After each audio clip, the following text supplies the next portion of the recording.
चलिए आगे बढ़ते हैं। भसीन साहब के बेहतरीन शेयर्स डिस्कस करने का समय हो गया है और भसीन साहब हमारे साथ जुड़ रहे हैं।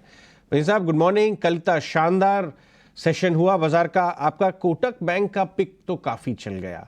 अभी मैं देख रहा था डेटा कि इतना अंडर परफॉर्म किया हुआ है पिछले 2-3 सालों में कि कल के 5-7% चलने के बाद भी फॉर द ईयर अभी भी नेगेटिव है। अभी भी इसमें जूस बचा है आपके हिसाब से? गुड मॉर्निंग अजय, आपको, प्रियंका को और डिम्पी को, और बधाई हो। ईटी स्वदेश ने सबसे पहले ये ट्रेंड पकड़ा था और कहा भी था कि दावे से कि इंडेक्स न्यू हाई जाएगा, जब सब जूझ रहे थे 18,800 पे। तो what a month and what a week. So superb. और अभी तो शुरुआत है। बिल्कुल आपने सही फरमाया, अभी तो शुरुआत है। और बैंक्स में तो मैं कब से बोल रहा हूँ कि किसी दिन 2,000 पॉइंट की रैली आएगी, और भगवान ने मान ली, और एक ही दिन में 1,600 point. Bank Nifty is a no brainer. कुछ पैसा अपने जो है ना पावर स्टॉक्स पे, पीएसयू से निकालिए और अच्छे लार्ज कैप स्टॉक्स में डालिए। आपको और बता दूं, फ्राइडे को आपको फेडरल बैंक पीएनबी दिया था, एसडब्ल्यू सोलर भी दिया था, जो 2 दिन से सर्किट में है। ये शेयर का भाव आपको अगले साल 750 रुपए हो जाएगा, ये याद रखना। अभी के लिए आपके लिए 3 पिक्स हैं, और मैं अभी भी सजेस्ट करता हूं, take some chips of the table in the mid and small cap, particularly power. और लार्ज कैप में कंफर्ट मिल रहा है, बिकॉज वहां चाहे आपको 30% की रिटर्न नहीं मिलेंगे, लेकिन यू विल स्टे इन्वेस्टेड। और आपके पास जो अंडर परफॉर्मेंस है वो आउट परफॉर्मेंस। बिकॉज रिमेंबर, जब फॉरेनर्स बाय करने आएंगे तो वो इंडेक्स के स्टॉक्स पे ज्यादा दारोमदार लगेंगे। आप कहें तो आज मेरी 3 पिक्स हैं, आप कहें तो मैं शुरू करूं? जी हाँ बिल्कुल, बताइए। तो देखिए, सबसे बड़ा ये न्यू हाई जो लग रहे हैं, सबसे पहले उसमें शुरुआत हुई थी इंश्योरेंस कंपनीज। और आपने देखा एसबीआई लाइफ, आईसीआईसीआई प्रू और एचडीएफसी लाइफ। मेरा यहाँ इन्वेस्टेड डिस्क्लोजर एचडीएफसी लाइफ हमारा टॉप पिक है, और ये न्यू हाई पे 695। लेकिन लास्ट टू लास्ट ईयर जब इसने एचडीएफ एक्साइड की एक्विजिशन की थी, इट हिट हाई ऑफ 750। तो मुझे 735 और 750 एचडीएफसी लाइफ में दिख रहे हैं। Business is doing the best, their gross monthly values are increasing, और मुझे लगता है APE is an no brainer. तो ये insurance is a very very good sector to be in. आपको एक तो लॉन्ग टर्म ग्रोथ दिखती है, यील्ड्स फॉल करने से ट्रेजरी इनकम बनेगी, और HDFC life is taking the cake. तो मुझे यहाँ 654 का स्टॉप लॉस, 735 750 मुझे लगता है प्रीवियस हाई ये टच करेगा 100%। दूसरा मेरा पिक है गोदरेज प्रॉपर्टी।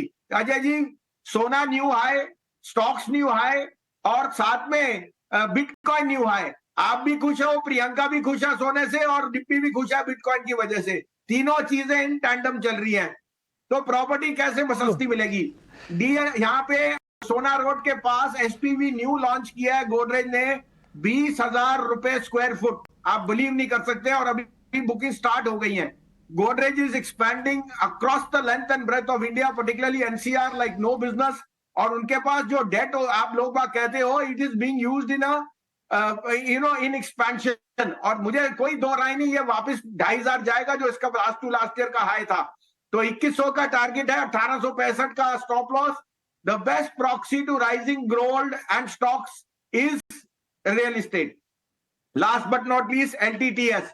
आपके पास एक क्वालिटी स्टॉक है जो आउट परफॉर्म कर रही है in defence and in other verticals, और मुझे लगता है IT will now be the preferred choice of out performance, because आपके पास वैल्यूएशन कंफर्ट भी है, और एलटीटीएस का प्रूवन ट्रैक रिकॉर्ड है। So these are 3 pedigree names which I would go with. क्या बात है, शानदार। और शानदार बात ये भी है, आपको कैसे मालूम चला कि डिम्पी जो है बिटकॉइन के काफी ज्यादा फॉलोअर हैं क्लोजली?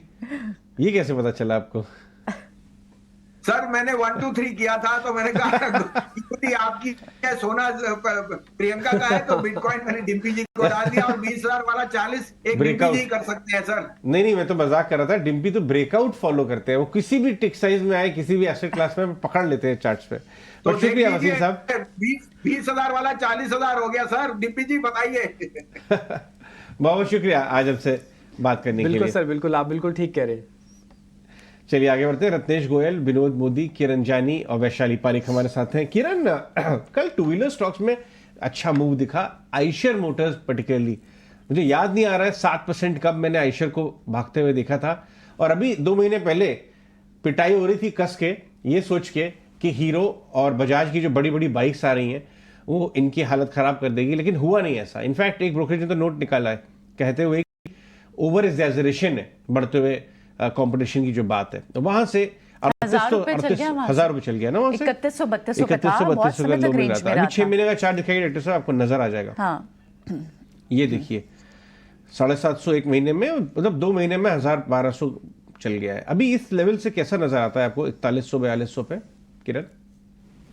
तो ओवरऑल आइशर की अगर हम बात करें तो डेली चार्ट के ऊपर जो एक टाइम करेक्शन था उसको कंप्लीट करने के बाद नीचे 3200 से लेके ऊपर में आप देखोगे तो 3800 तक उसने एक फ्लैग पैटर्न बनाया था। उस फ्लैग पैटर्न के हिसाब से जो टारगेट बन रहा है वो कहीं ना कहीं हम देख रहे हैं कि 4500 तक देखने को मिल रहा है। तो डेफिनेटली 4500 तक के टारगेट्स अभी भी ओपन है। लेकिन कल जिस तरह का मूव आया था तो अभी थोड़ा चेज नहीं करना चाहिए, थोड़ा कंसोलिडेशन का टाइम दीजिए। हमने देखा था कि नवंबर महीने में भी ये स्टॉक 3700 3800 के बीच में काफी कंसोलिडेट हुआ और वो 10-15 दिन का कंसोलिडेशन पैटर्न ब्रेकआउट हमें देखने को मिला है। तो सिमिलर वे यहाँ पे कंसोलिडेशन पैटर्न हो सकता है नीचे में 100 से लेके 4000, ये हमारा एक्यूमुलेशन जोन रहेगा। कोई भी डिप आता है 4000 तक तो हमें डेफिनेटली आइशर के अंदर बाई करना चाहिए। और यहाँ से आप टाइम होराइजन रखिए 2 से 3 महीने का, और 2 से 3 महीने में there are very good chances कि हम ऊपर में 4500 तक के लेवल्स देख सकते हैं। और जो स्टॉप लॉस मेंटेन करना है वो स्टॉप लॉस थोड़ा बड़ा बन रहा है, लेकिन 3850 का स्टॉप लॉस बन रहा है। तो बाय ऑन डिप्स की यहाँ पे सलाह रहेगी, और यहाँ से कम 2 से 3 महीना अगर हम देने के लिए तैयार है